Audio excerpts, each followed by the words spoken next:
Your senses are for sale. One item. That was the plan. 40 minutes later, full cart. Distracted? Just browsing? No. Nearly every element of that visit was engineered. The smell in the air, the music in your ears, the path you walked. Retail sensory design. One of the most studied, most deliberately applied behavior systems on the planet. It does not trick you into buying something you hate. It lowers your guard, slows you down, makes you feel good. So your brain stops calculating and starts spending.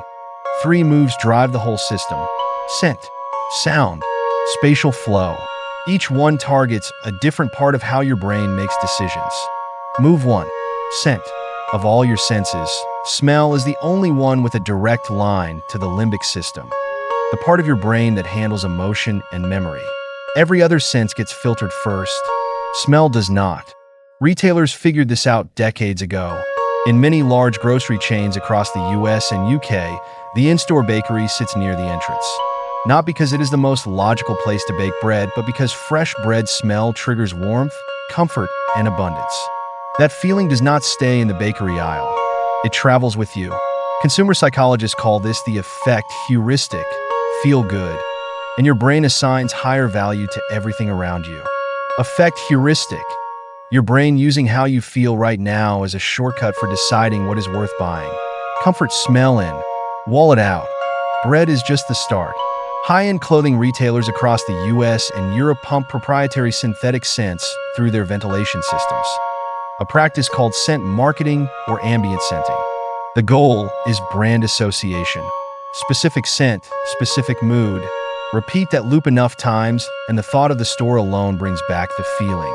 That is not a campaign. It is a reflex, built visit by visit. Marketing academic Eric Spangenberg and colleagues, published across peer-reviewed journals in the 1990s and 2000s, found that congruent scents, smells matching the product category, led shoppers to rate products more favorably and stay longer in the store. More time in the store, more products in the cart. The scent forced nothing. It just made the environment feel right. Move 2. Sound. More precise than most people ever realize. In 1982, psychologist Ronald Milliman published one of the most cited studies in retail research, testing what happened when a supermarket played slow music versus fast music. Slow music. Shoppers moved slower, spent more time, spent significantly more money. Fast music reversed every result. Same products, same prices, different soundtrack, different behavior. Why does this work? Tempo, the speed of music, directly drives your internal pace. Your brain synchronizes to rhythmic cues in the environment. Psychologists call this entrainment. Entrainment, your nervous system locking onto an external rhythm and matching it. Slow the beat, slow the shopper. Slow the shopper, increase the dwell time. Increase the dwell time, increase the spend. A chain reaction, started by a playlist. Tempo is only half the sound move. Genre and fit matter too. North, Hargreaves, and McKendrick, published in Nature in 1999, tested French wine versus German wine in a UK supermarket. French accordion music played. French wine outsold German wine. German oompa music played. German wine outsold French wine.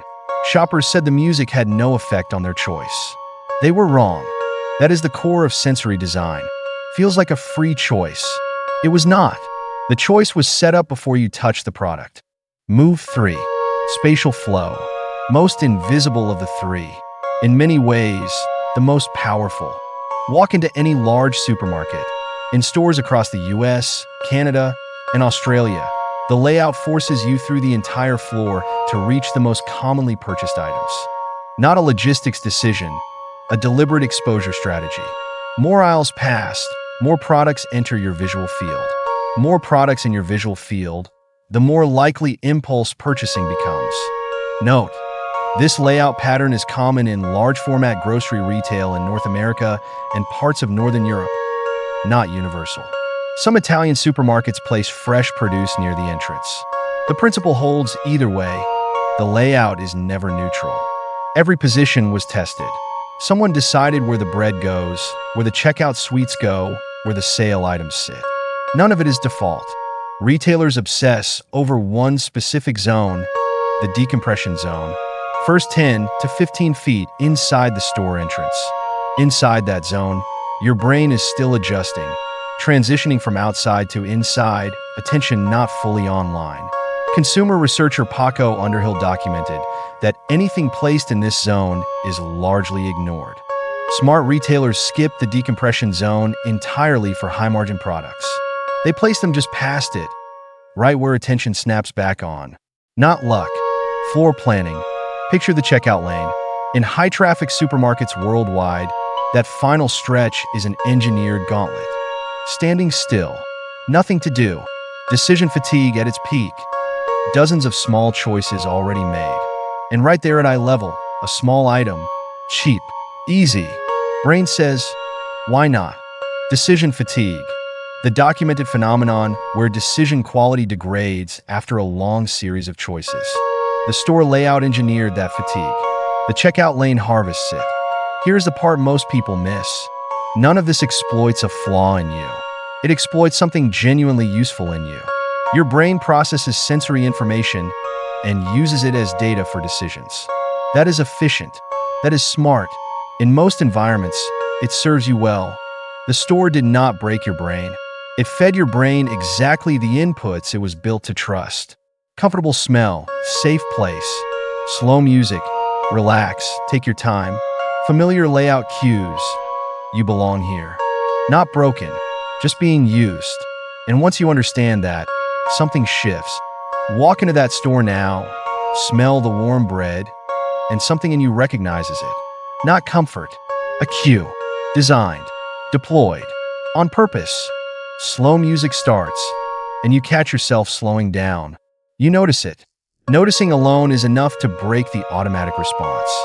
Behavioral researchers call this metacognitive awareness. Knowing a bias is operating on you reduces its effect. No need to be immune to the store. Just see the store. Awareness is the countermeasure. Not willpower. Not a shopping list. Awareness. Name the mechanism. It loses grip. See it once, and it shows up everywhere. Coffee smell pumped through airport ventilation. Fast-tempo music in a fast food restaurant designed to push you out faster. Opposite of the supermarket trick, because fast food profit runs on table turnover, not dwell time. Casinos. No clocks, no windows. Not retail, but identical sensory logic. Strip out time cues, suspend duration, keep you inside. Gyms playing high-tempo music to push harder and wire the brand to energy. Same mechanism, different context, sensory input, emotional state, behavior change. 3 steps, everywhere, once you know them. Walked in for one thing, left with a full cart. Now you know why. The smell made you feel safe. The music slowed you down. The layout routed you past everything worth buying. The checkout lane caught you when your guard was lowest. Felt like your choice. It was not. But now you know the system, and a system you can see is a system you can resist. Subscribe. Next, how slot machines were reverse engineered into the phone in your pocket, and why the variable reward loop is the most powerful behavioral trap ever built.